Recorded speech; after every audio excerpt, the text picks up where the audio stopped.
Let's take a look at the NBA Summer Leagues.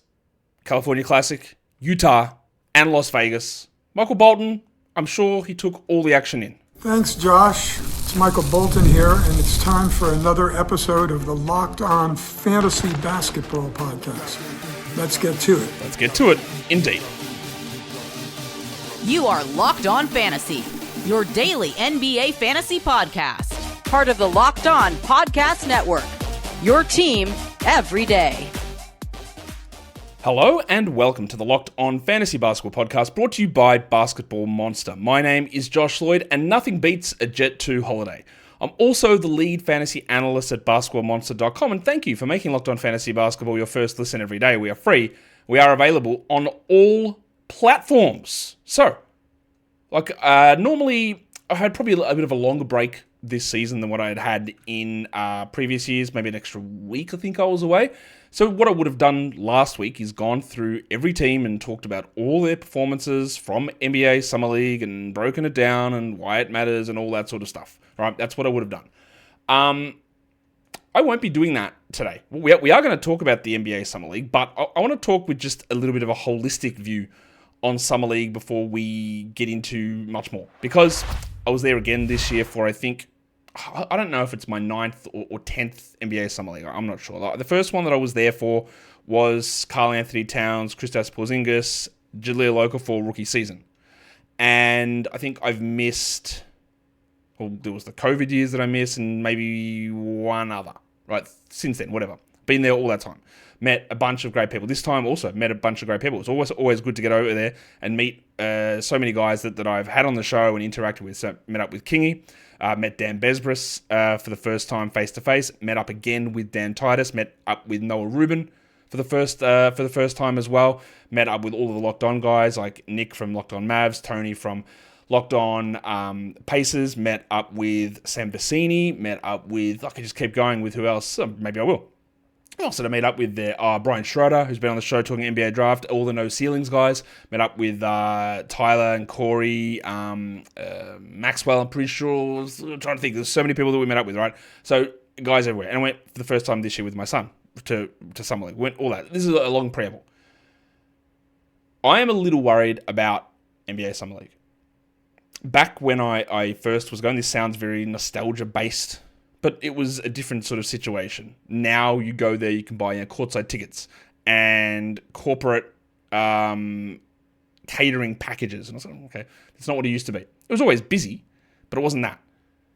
It's harder to get media passes for Summer League now for whatever reason. That's whatever. That's not a big deal.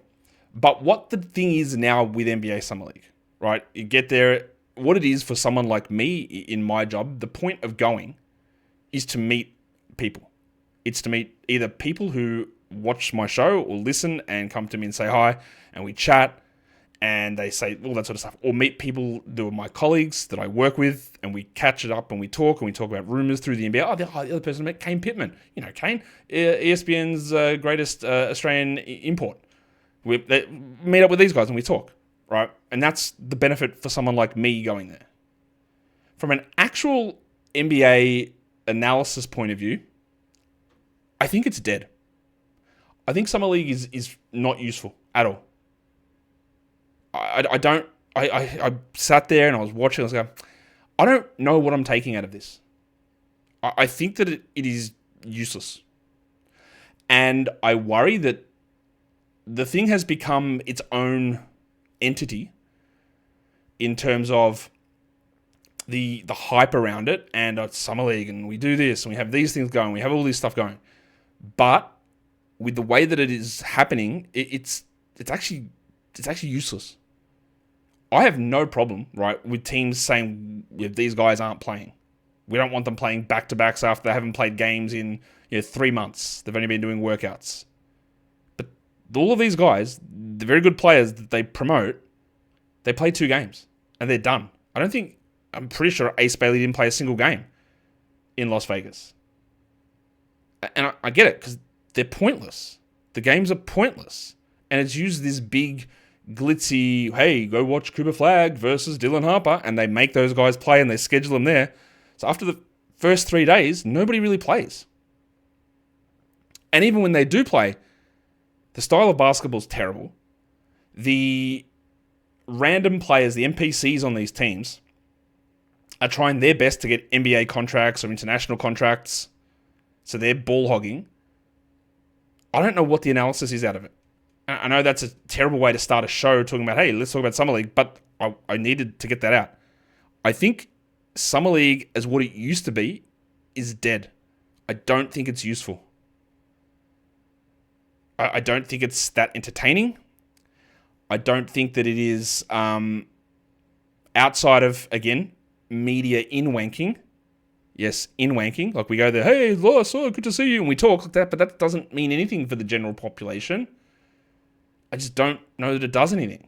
What I do want to show you is this chart, which is from the guys over at the F5, is the name of the website, talking about the stickiness of stats from a Summer League through to an NBA rookie season, which I think is a useful thing. You can see the ones that are more sticky, meaning there is translatability between these Summer League stats and what happens in rookie season. It's 3-point attempt rate. It's assist rate. It's blocks per 36, total rebounds per 36, offensive rebounds per 36. That's what it is. So if someone's putting up good assist numbers in Summer League, which is really hard to do, it's a good sign. That translates. If they're shooting a lot of threes, that's a good sign. Blocks and rebounds, good sign. But look down the bottom here. Free throw percentage, doesn't matter. Game score, doesn't matter. Effective field goals, 2-point percentage. Field goals, 3-point percentage, doesn't matter. Free throw attempt rate, doesn't matter. Points, scoring, doesn't matter. Fantasy points, doesn't matter. These things don't correlate. Really at all. There's no real, not even saying that, you shot 40% from three in Summer League, therefore you're a 40% shooter in the NBA, or nothing like that. Just says, what you do in Summer League does not matter for most of these things. How many threes you take as a proportion of your field goals is something that translates over. Your blocking, rebounding, and assists has some translatability. But that's it. That's it. And then you've got all the context to throw in there as well. One of the players we're going to talk about today, there is going to be some context, important stuff to get into. So, I don't mean to make that as disappointing as it is, but I think it's worth framing all this. Now, what I want to go through here is just, I think we've got 20 players we're going to talk about. Not in huge detail for everybody, though. I want to talk about guys that were coming back to Summer League, because that's obviously one of the things that we see. Like, if you're in your second or third year and you look terrible, it's not a good sign. And the guys that come in their second year or third year playing Summer League and they play well, it's good. It's good to know that. So there's 5 names up on the screen there. You've got Reed Shepherd, Ron Holland, Kyle Filipowski, AJ Mitchell, Matas Buzelis. I think they were 5 of the better options in terms of players who are coming back and are going to have not necessarily huge value, but value for fantasy for this upcoming season. Reed Shepherd, for example, did the thing that he did in college, did the thing that he did in limited minutes in the NBA last season. That is, get a lot of steals and a lot of blocks. 4 steals, 1.5 blocks. He didn't shoot well, but we know that doesn't matter. 23 points, 3.5 threes a game. He took his threes. He's going to play a larger role this season. Probably not enough to be a rosterable guy in most leagues, but we're interested. What about rugged Ronnie Holland, who I thought showed quite a bit in a weak draft class last season, even though the minutes weren't necessarily there. He cooked in Summer League. He only played 3 games, 30 minutes a game, but he averaged 6 rebounds and 4 steals and shot 53 from the field and 47 from 3. Again, the minutes haven't necessarily cleared up for him because the guys that have left Detroit have been guards. And Fontecchio's a forward, but he didn't play a huge amount. Right? But with Asar Thompson there, I don't know how Asar and Ron work together, but I'd still be investing in Ron in dynasty formats. I think there is a real shot of him being quite a good player.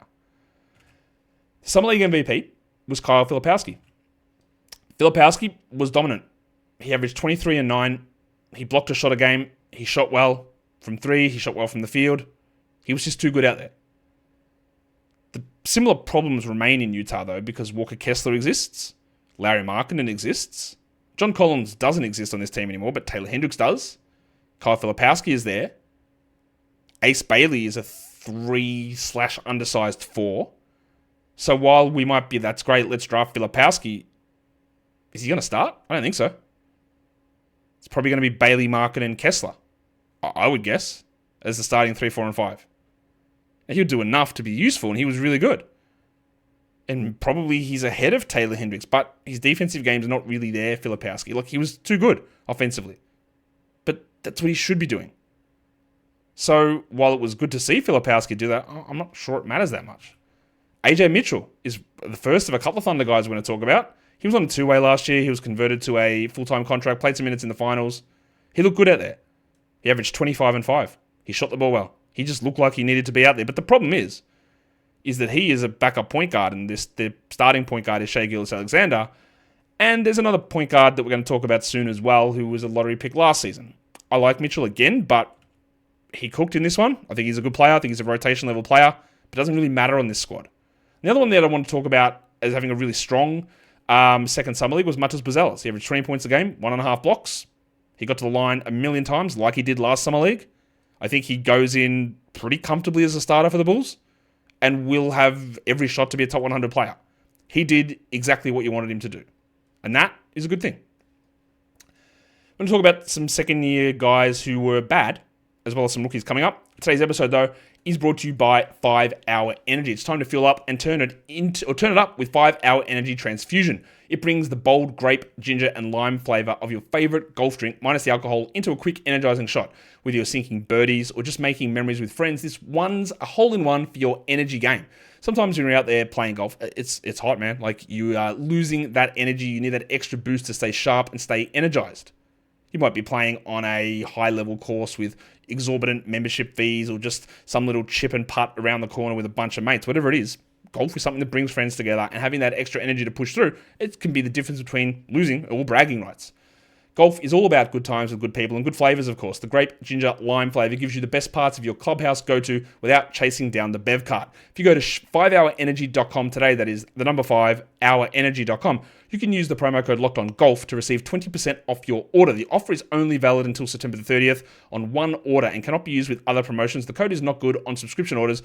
Whether you're meeting up with friends or trying to turn 18 holes into 36, get the energizing boost that you need to power through. Order transfusion-flavored 5-hour energy shots today. All right, so like I said, they were, and I could talk about all of these guys, but I don't know how important it is to do that. I want to cover 5 second-year players who stunk. It gives me no pleasure to say that Dalton Connect was terrible. It gives me confidence in my evaluation skills to tell you that Dalton Connect was terrible, because I don't think he was good, and I don't think he's going to be good, but he sucked. He needs to be way better than that. And I'm not really sure even where he fits in this Lakers rotation moving forward. I think he's got a terrible fantasy game. He's already old. A guy of that age, with a year of NBA experience, needed to dominate. And he did not. And that is a bad sign. I would also be a little bit cautious about Bub Carrington, because he also did not look good. Now, I like Bub Carrington. I had him pretty high in that draft, which was admittedly a terrible draft. He had some solid enough moments last season, but he averaged 10 points with 4 assists. He shot poorly. He just didn't look good. And it wasn't that his three-point shooting was off, because that was fine. He couldn't finish. And that was part of the problem with him last season. Now, their rotation's very weird. There's CJ McCollum there. There is Trey Johnson there. Obviously, now Trey and Bub don't play the same position. And they should be their backcourt of the future, but where does CJ fit in? Trey was way more impressive than what Bub was in Summer League. I would be not writing Bub off at all, but I'd be a little concerned. Another player that I had really high last season, and I hated the fact that he went to Milwaukee because they weren't going to play him, and that's Tyler Smith. But this should have been an opportunity for Smith to do some better stuff. And yeah, he didn't. He averaged 10 and 4. He shot 31%. He blocked only 1 shot. He didn't register a single assist in his 5 games. He just might be bad. Happy to admit that. I thought that he had a chance in the archetype to be a good player. He just might be terrible. I'm not going to write someone off after 1 year and 2 summer leagues, but it does not look good. The other Thunder point guard that I wanted to talk about was someone that we didn't see last season because he's tore his ACL, and that's Nikola Topic. Now, Topic's numbers, they're not going to blow you away from summer league. He was one of the players that, now I didn't see every single player in person. I was there for 2 days at Summer League. I tried to see as much as I could, but I couldn't see everybody. Again, some of the players that I wanted to see didn't play. VJ Edgecombe, Ace Bailey. They were injured. for the games that I was there. Cool. Topic, I did see play. Thought he looked really in control. You'll notice that he shot 21% from 3 and 33% overall, which are clearly terrible numbers. He played 27 minutes a night. He averaged 11 points, but he had 6 assists. And that's what we should look at. We talked about already the assists and 3-point attempt rate are important, and he was fine with those. But once again, like I said with AJ Mitchell, starting point guard Shai Gilgeous-Alexander. So, yeah, I guess you could make an argument, well, maybe they don't start Lou Dort, or you don't see these situations where Cason Wallace is out there. I get that. And Topic is going to have a role. He's probably got a 23, 24-minute a night role straight away. And we will use him in fantasy. There's no doubt he will be usable at points this season. But the pathway to clear value is not there. But I was impressed with him.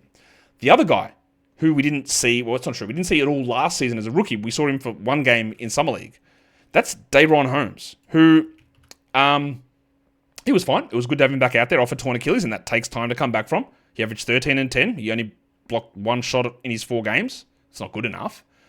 I was hoping that he'd be able to push to be the backup behind Jokic this season, but the torn Achilles obviously sets that back, and now there's Jonas Valanciunas. I'd still be investing in Holmes long-term from a dynasty perspective, but it was just good to see him out there. So, like, while Connect was bad and Smith was bad and Carrington struggled, I'm putting Topic and Holmes in here just because we didn't see them play as rookies. So we got them out there, and they were fine. I thought Topic was really good. But the path for them to do much this season is not... It's not particularly clear. Now I want to talk about rookies. So let's just go through the top 5 draft picks to start with. Cooper Flagg's first game was quite poor in terms of shooting, but we all know, who cares? He did everything else fantastically well. The second game, the shots went in, he scored 30 points, he looked great. He will undoubtedly be a top 50 draft pick in fantasy this season. He will probably go in the 3rd round in most drafts. I will probably not take him there. But I can say that I will project that at some point in the next 3 years, Cooper Flagg will have a season where every one of his fantasy standard 9 categories is above league average. I think he can be a full 9-cat contributor, which is a top 10 player. I think it's going to happen. He's going to have some shooting issues for sure as a rookie, but I think he's good. Dylan Harper also, I thought, looked really good. Now, Dylan Harper's numbers don't pop off the page in Summer League. They were fine, but they don't pop off the page. He averaged 16, 4, and 2. Right? That's not super good. He shot 36%. Remember, we do not care. But he got to the line 7 times. He had a really huge block in the one game that I saw him play, in that game against Dallas. Speaking of Dylan Harper, his teammate Carter Bryant was horrific offensively, and I've never seen someone play that way defensively in Summer League ever. It's one of the best defensive players I've ever seen. He was a nightmare for Dallas. But offensively, what he averaged 2 points a game. It was giving Andre Robertson, someone that, man, I've got to get him out there to defend, and then you go, yeah, but like, bro, what is happening on offense? So he's not going to be a good fantasy player at this point, Carter Bryant, but yeah, the defense was ridiculous. Harper, I don't know what they'll do. The Spurs usually bring the rookies along pretty slowly. I am very confident that he's a better player than Stephon Castle, but I'm pretty sure that Castle will get the nod ahead of him, although Castle barely started last season as a rookie. Even it took so many things to go wrong for him to actually get into that lineup. And I don't think that Harper will push Castle out immediately. I think he'll still be late round draftable, but I don't think it'll work out well for him for fantasy this season. VJ Edgecombe was great. No debating that. VJ Edgecombe was fantastic in NBA Summer League. He only played 2 games though. He had 21, 8, and 4 with 2 steals and 1.5 blocks. They're great numbers. He shot poorly from 3. All right, whatever. But Tyrese Maxey, Kelly Oubre, probably Quentin Grimes, Joel Embiid, Paul George when he returns from injury, Jared McCain. There's a lot of names there. Edgecombe is a good steals guy. That's what he did in college. That will be useful. He could be a starter opening night. I'm not going to guarantee that. But he'd probably be more someone who's a steals specialist, which will inflate his value, make him look better than he is for fantasy. But he was impressive even though I didn't get to see him live. Con Knipple, the first game that I saw him, I think he scored 1 point.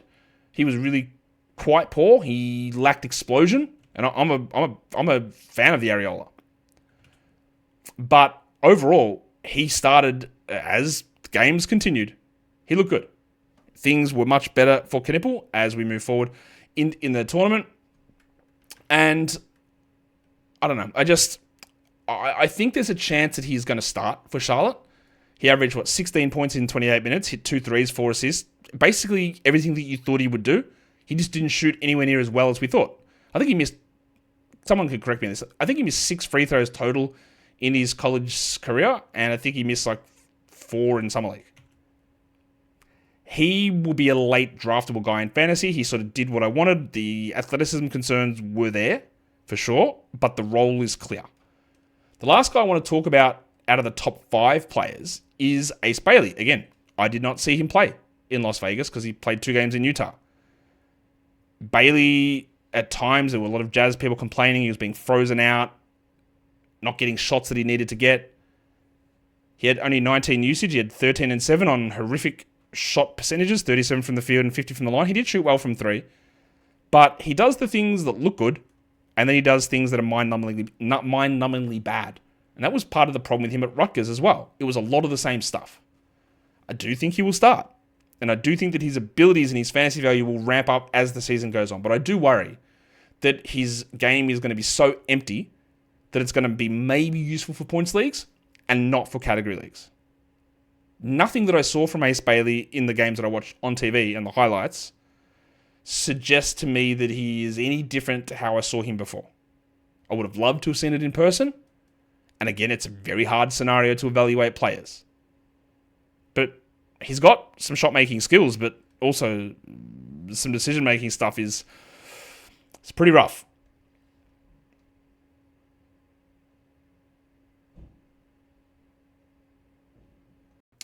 The last few guys I want to talk about are some other rookies, not the top 5 picks, who had impressive moments in Summer League. And let's just talk about, I guess, what we might get out of that or what it means, if it means anything. As you know, the general gist of this show is that it doesn't really mean anything, but that's okay.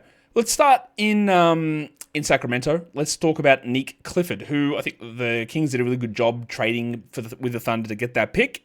Clifford is a much older prospect, I think, as all of us are well aware, but he stood out in Summer League. He looked great. Now, the problem, of course, in Sacramento is where the hell does he play? This is all well and good. He is 24. He averaged 15, 6 and 4 with 1.2 steals and almost 2 threes. He shot really, really well, and he did all this stuff in college at Colorado State. He was able to be a shooter. He could defend. He could pass. He could scale up and down usage. It's all really, really good. That's great. We love that. But Dennis Schroeder, Zach LaVine, DeMar DeRozan, Keegan Murray, Domantas Sabonis, Malik Monk, Keon Ellis, maybe Russell Westbrook. He's a rookie. Where's he going to play? So that's all well and good. You love for a player who's a rookie to play well. Yes, as an older rookie, you should have that advantage. And it's great that he did it. And I think that if he was in a situation where he was on a team where the opportunity existed, that we'd be pretty interested in it, because it is a well-rounded game across the board. But there are a lot of structural advantages here. Remember Keegan Murray in Summer League as well, by the way. He put up really good numbers. And the question was always, but how does it make sense on the real team? And I think that's the same sort of thing here with Clifford at the moment. And by the time the opportunities might arise, he's going to be 26, 27 maybe? I don't know. He was good. Don't get me wrong. He was very good. But this is not, wow, now they've got to find 30 minutes and we've got to draft him sort of a scenario. I thought Liam McNeeley, who is someone, again, that I dropped too far in the draft, had some poor shooting numbers in college. I thought that in the games that he played, I thought he looked really good.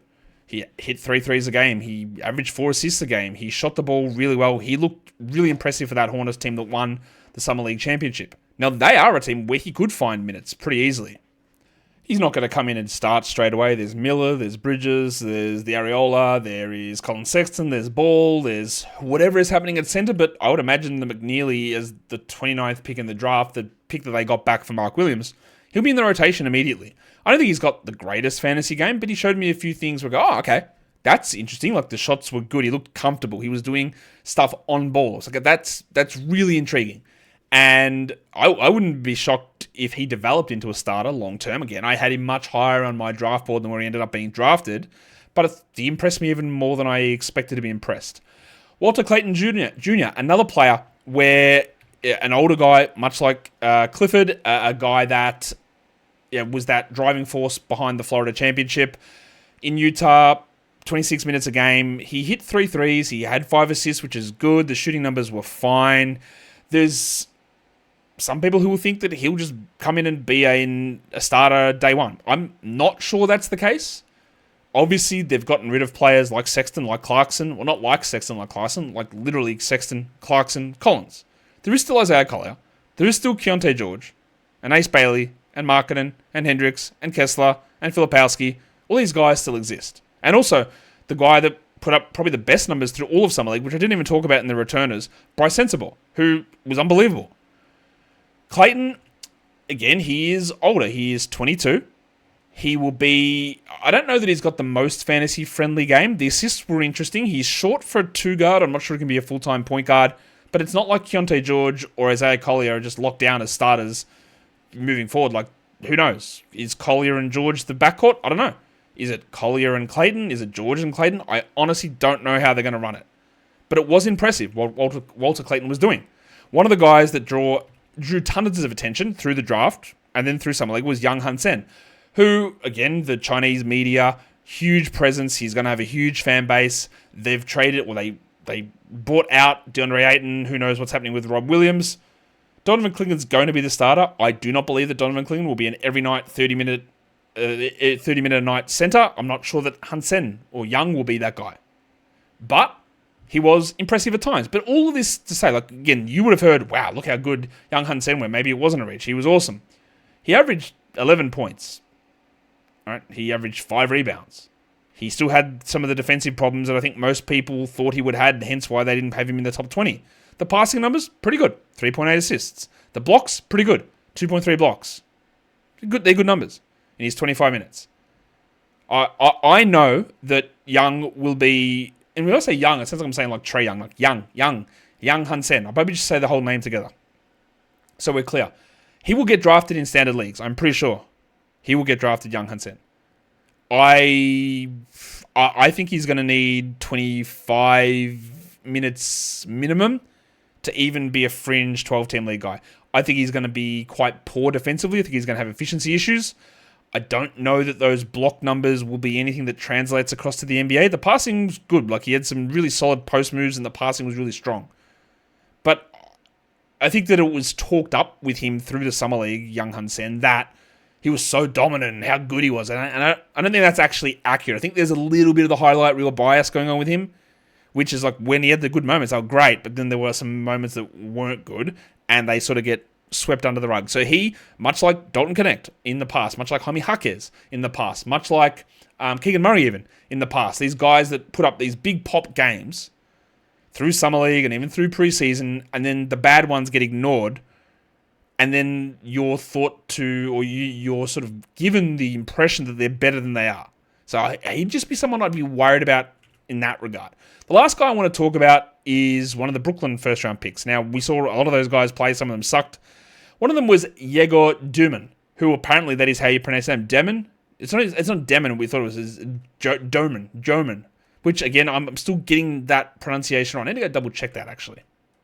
So it's about Yegor Yoman.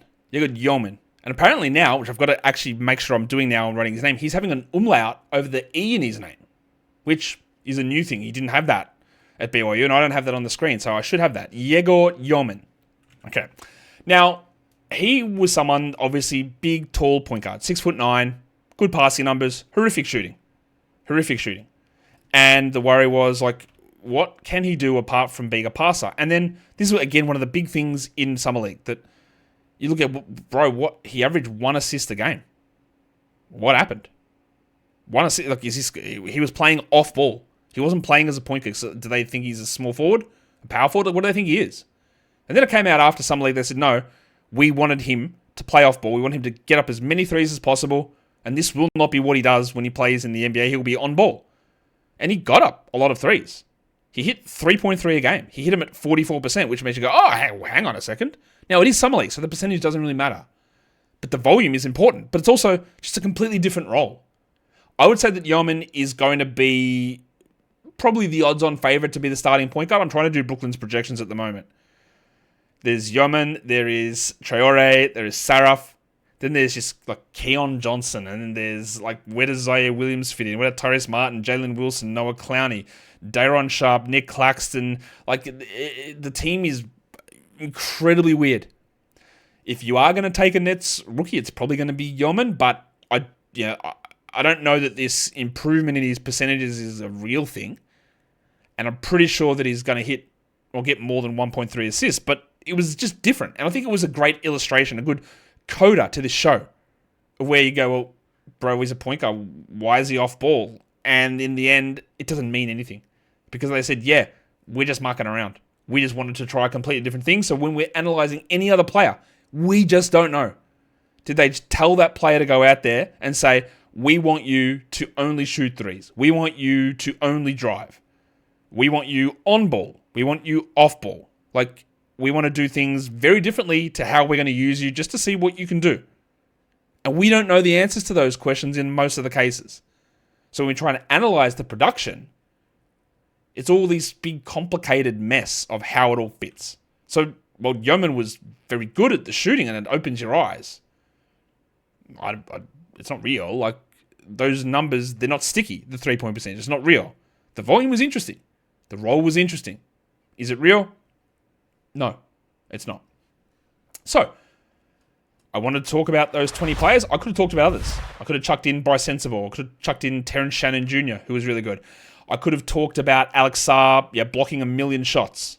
Could have talked about Keyshawn George. Could have talked about Johnny Furphy, the dildo, with an unbelievable dunk over Noah Essengay. All right? But I can't do everything. And in the end, a lot of it doesn't matter.